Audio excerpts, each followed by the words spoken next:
வணக்கம்.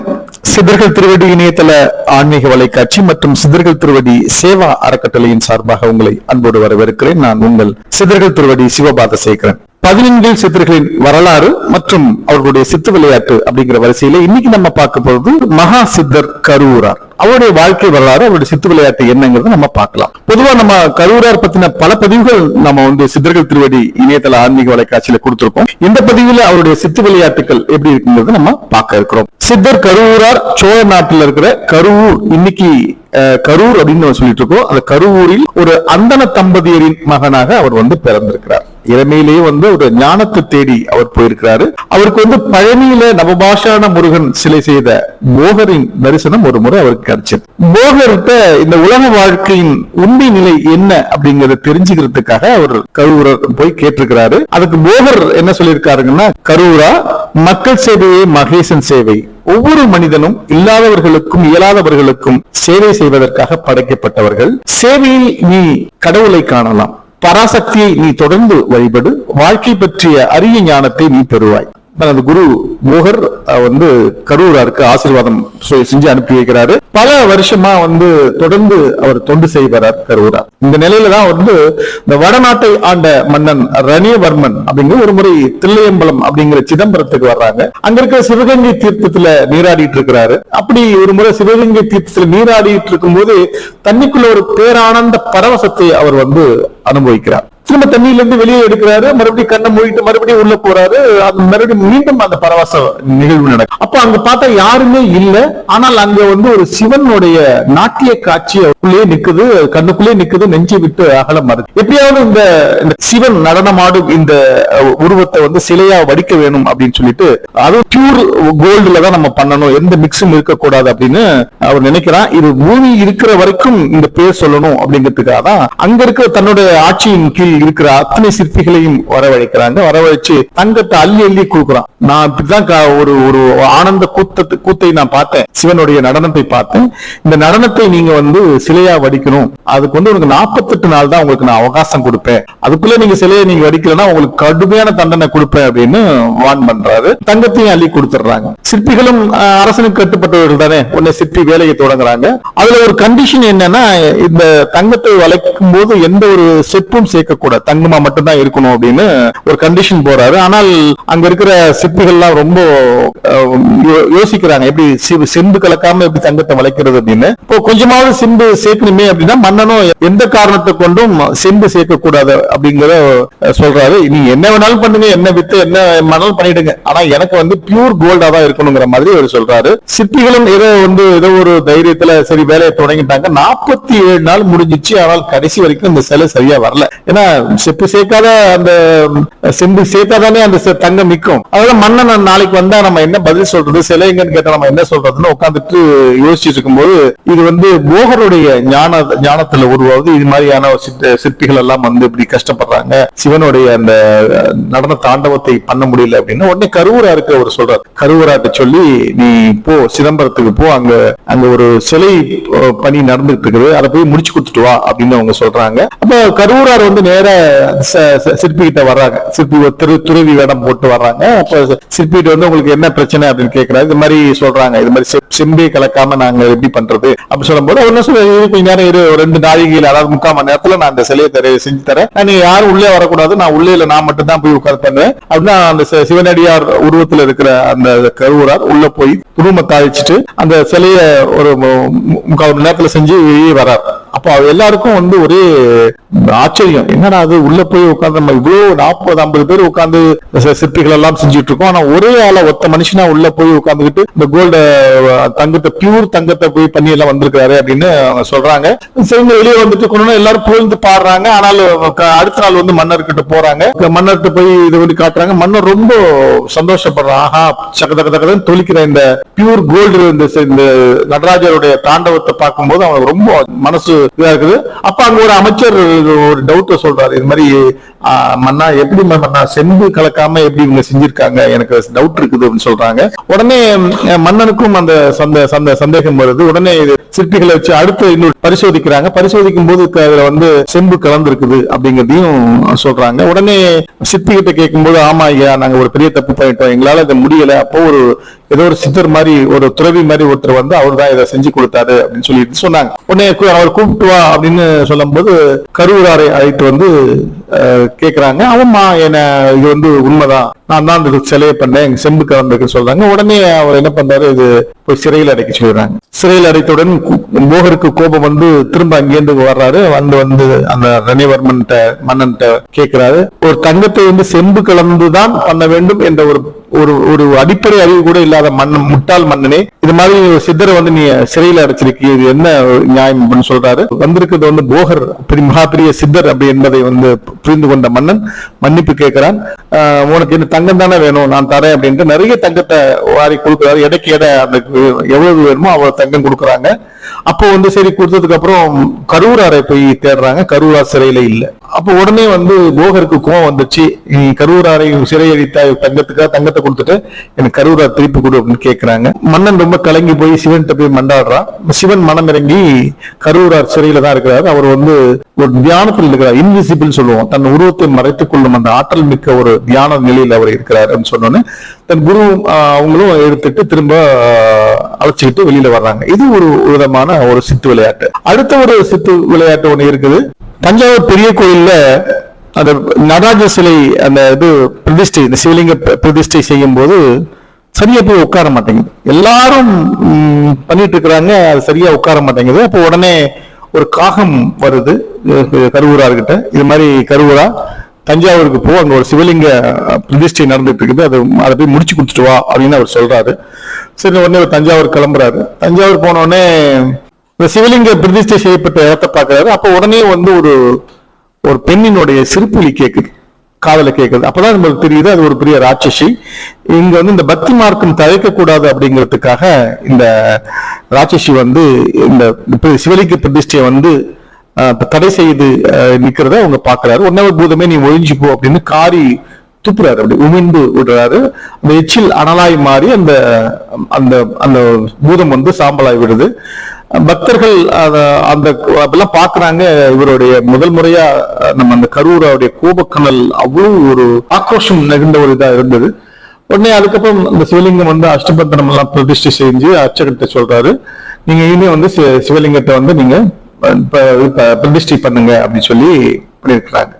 சோ இது அந்த சிவலிங்க பிரதிஷ்டைக்காக செய்யப்பட்ட ஒரு சித்து விளையாட்டு.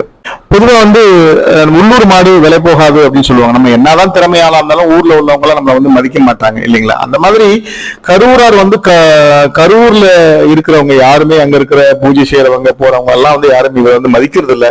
இவருடைய இந்த தவ ஆற்றலை யாருமே மதிக்காம இருந்த காலம் ஒன்று உண்டுது. இவருடைய அந்த ஆன்மீக பாதை என்னன்னா, அன்பு தான் உங்களுக்கு வந்து ரொம்ப நிற்கும். அன்புதான் உங்களுக்கு மிக பிரதானமான ஒரு இது. அன்பை செய்யல மக்கள்கிட்ட செய்யுங்க, அன்னதானம் பண்ணுங்க, இப்படிங்கிறது தான் இவருடைய போதனையா இருக்கு. இதெல்லாம் அவங்களுக்கு உள்ளூர்ல இருக்கிறவங்களுக்கு எல்லாம் என்னன்னா இவருக்கு எதிராக நம்மளை விட ரொம்ப அறிவாளியா இருக்காரு, நம்மளை விட ஒரு சக்தி வாய்ந்தவரா இருக்காரு அப்படின்னு அவரை மட்டம் தட்டுறதுக்குனே வந்து இந்த கருவூராரை ஒரு கூட்டம் இருந்துச்சு. திட்டமும் ஆரம்பிச்சாங்க. நிறைய கொலை செய்யற அந்த காலங்கள்லாம் வரப்போச்சு. அந்த அளவுக்கு போய் அவர் தண்டிக்கிற ஒரு சூழல் போச்சு. அப்பதான் பசுபதீஸ்வரர் அப்படிங்கிற ஒரு ஆலயத்துக்குள்ளதான் வந்து உள்ள ஓடி போய் ஒரு கோயிலுக்குள்ள போயிருக்கிறாங்க.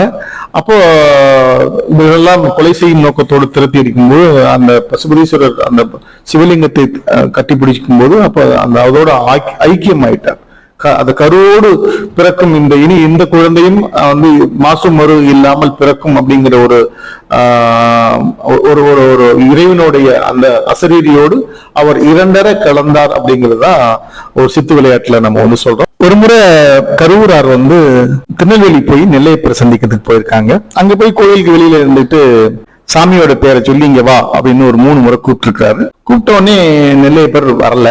அதனால கோபமடைந்த கருவூரார் என்ன பண்றாரு, இனிமே இந்த ஊர்ல வந்து நெல்லு மலரக்கூடாது, அதுக்கு பதில் எருக்கஞ்செடி முளைக்கட்டும் அப்படின்னு ஒரு சாபத்தை விட்டுட்டு மானூர் அப்படிங்கிற ஊருக்கு போறார். உடனே இதை தெரிஞ்சுக்கிட்ட நெல்லையப்பர், நீ கூப்பிட்ட அந்த நேரம் வந்து நிவேதனம் நடந்துட்டு இருந்துச்சு, அதனாலதான் நான் அந்த நிவேதனத்திலிருந்து வர முடியல, நீ பாட்டுக்கு நெல்லு முளைக்க கூடாது எருக்கஞ்செடி முளைக்குன்னு சொல்லிவிட்ட, ஊரெல்லாம் நெல்லு முளைக்காமல் எருக்கஞ்செடி இருக்குது, உன்னுடைய சாபத்தை வந்து திரும்ப பெற்று திருநெல்வேலிக்கு வா, நம்ம போலாம் அப்படின்னு கூப்பிடுறாரு. கோபம் தணிந்த கருவூரார் இறைவனோட திருநெல்வேலி போறாரு. அவர் எடுத்து வைக்கும் ஒவ்வொரு அடியும் ஒவ்வொரு பொற்காசாக மாறியது என்று அவருடைய சித்து விளையாட்டுல இது ஒண்ணு. ஒரு முறை வந்து அரபஞ்சி அப்படிங்கிற ஒரு விலை மாது, அது பொது மாதுன்னு சொல்லுவாங்க. அந்த அரபஞ்சி அப்படிங்கிற ஒரு பெண், அவருடைய தொழில் தான் மற்றவங்களுக்கு அது வேணா அது ஒவ்வாத ஒரு தொழிலா இருந்தாலும் அவர் ஸ்ரீரங்க ரங்கநாத பெருமாள் மீது அளவு கடந்த பக்தியும் அவங்கள்ட்ட இருந்தது. சோ ஊருக்கு வரும் அடியார்கள் எல்லாம் வந்து தங்க வீட்டுக்கு வரமாட்டாங்களா அப்படின்னு இயங்குவாங்க அரபஞ்சி அவங்க. அதே மாதிரி கரூரார் ஒரு முறை அங்க வரும்போது வைணவ பக்தரான அந்த அரபஞ்சி கரூர் சித்தரிடத்தை போய் கேட்கறாங்க, இது மாதிரி எங்க வீட்டுக்கு நீங்க வாங்க அப்படின்னு சொல்லுவாங்க. அவரும் நான் வரேன்னு சொல்லியிருக்காரு. சரி, மற்றவங்க மாதிரி இவரும் சொல்லிட்டு போயிடுவாங்க, வரமாட்டாரு அப்படின்னு நினைச்சிட்டு போயிருக்காங்க. ஆனால் கரூரார் வந்து கரெக்டா போயிருக்காங்க. போய் உட்கார்ந்து இரவு முழுவதும் விலைமாது அப்படிங்கிற இருந்தாலும் அந்த எந்த எண்ணங்களும் இல்லாமல் தொடர்ந்து அவர் வந்து ஆன்மீகத்தை பத்தி விடிய விடிய பேசினாரு. கடைசியில போகும்போது ஒரு கழுத்துல இருந்த ஒரு மாலையை கழட்டி கொடுத்துட்டு கரூரார் போயிட்டார். அடுத்த நாள் அந்த ஸ்ரீரங்கம் ரங்கநாத பெருமாள் கோயில்ல ஒரே கலைபுரம் நடந்துட்டு இருக்குது. என்னடான்னா அவருக்கு கழுத்துல கிடந்த மாலையை காணும், எங்க போச்சுன்னு ஊழியர்கள் எல்லாம் திறந்து கத்திட்டு இருக்கும் போது அப்போ அரவஞ்சி உள்ள வர்றாங்க. உள்ள வரும்போது அவருக்கு கழுத்துல தகதகன் பண்ற அந்த மாலை கிடக்குது. அப்ப எல்லாரும் கேட்கும் போது, ஆமா கரூரார் நைட்டு வந்தாரு, வந்து எனக்கு இந்த மாலையை பரிசா கொடுத்துட்டு போனார், சந்தோஷமா ஏத்திருக்கேன்னு அவர் சொல்றாங்க. அதோட ரங்கநாதர் கழுத்துல வந்து உங்க கழுத்துல கிடக்கும் எழுப்பி ஒரு கூப்பிடு கரூரார். கரூரார் வந்து அழைச்சிட்டு வர்றாங்க. அழைச்சிட்டு வந்து அவர் சொல்றாரு, கரூரார் கூப்பிடுறாங்க. கரூரார் வந்த உடனே சொல்றாரு, ஆமா நான் தான் வந்து இந்த மாலையை வந்து அரபஞ்சி கொடுத்தேன், ரங்கநாத பெருமாள் தான் கொடுக்க சொன்னாரு, அதான் எடுத்து கொண்டு கொடுத்தேன் அப்படின்னு சொல்றாங்க. அவங்க அதை நாங்க நம்ப முடியணும்னா அதை ரங்கநாதரே சொல்லுவார் அப்படின்னு சொல்லும்போது, ரங்கநாதா நீ வந்து சொல்லு சாட்சி சொல்லும் போது அவரே, ஆமா என்னுடைய பக்தை அரபஞ்சிக்கு நான் தான் வந்து கரூரார் மூலமாக இதை கொடுக்க சொன்னேன் அப்படின்னு சொல்லும் போது, அப்பதான் வந்து அந்த அரபஞ்சியோட உண்மையான அந்த ஆன்மீகம் பக்தி, ரங்கநாதர் மேல அந்த பக்தி உலகுக்கு தெரிஞ்சது, கரூராருடைய பக்தி தெரிஞ்சது. இப்படி அவருடைய சொல்லிட்டே போலாம், நிறைய அவருடைய சித்து விளையாட்டுகள் எல்லாம் சொல்லிட்டு போலாம். தொடர்ந்து சித்தர்கள் திருவடி இணையதள ஆன்மீக வலைக்காட்சியை நீங்க கண்டுகளீங்க. 14 சித்தர்கள் வரிசையில இன்னைக்கு நம்ம வந்து கரூர் சித்தரை பத்தி நம்ம பார்த்தோம். தொடர்ந்து 14 சித்தர்களின் வரலாறு மற்றும் அவருடைய சித்து விளையாட்டுகளை பத்தி நம்ம வரும் காணொலிகளை நம்ம சந்திக்கலாம். மீண்டும் மற்றும் ஒரு இனிய காணொலியில் உங்களை சந்திக்கிறேன். அதுவரை உங்களிடமிருந்து விடைபெறுவது உங்கள் சித்தர்கள் திருவடி சிவபாதசேகரன். வணக்கம்.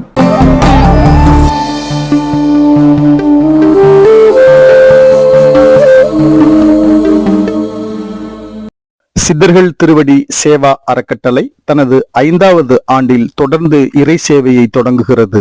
விலைக்கேற்ற கூட வழியில்லாத எண்ணற்ற சித்தர்களின் ஜீவபீடங்கள் மற்றும் திருக்கோவில்களுக்கு 1 மாதத்திற்கு தேவையான எண்ணெய் மற்றும் பூஜை பொருட்கள் வழங்கியும், சிதலமடைந்த தமிழக திருக்கோவில்கள் மற்றும் சித்தர் பீடங்களை திருப்பணி செய்து புதுப்பிக்க தேவையான செங்கல், மணல், மற்றும் சிமெண்ட் போன்ற கட்டுமான பொருட்களாகவோ அல்லது அதற்கு இணையான நிதியாகவோ வழங்கி வருகிறது. மேலும் சாலையோரங்களில் வாழும் ஆதரவற்றவர்கள், அனாதைகள், வாழ்வாதாரம் இழந்தவர்கள் மற்றும் ஏழை எளியோர்கள் சுமார் 200 பேர்களுக்கு ஒருவேளை அன்னதானத்தை சித்தர்கள் திருவடி சேவா அறக்கட்டளையின் சார்பில் தொடர்ந்து வழங்கி வருகிறோம். இந்த ஒருவேளை அன்னதானம் வரும் காலங்களில் நித்திய அன்னதானமாக வழங்கி மகிழ சித்தர்கள் திருவடி சேவா அறக்கட்டளை முன்னெடுத்து வருகிறது.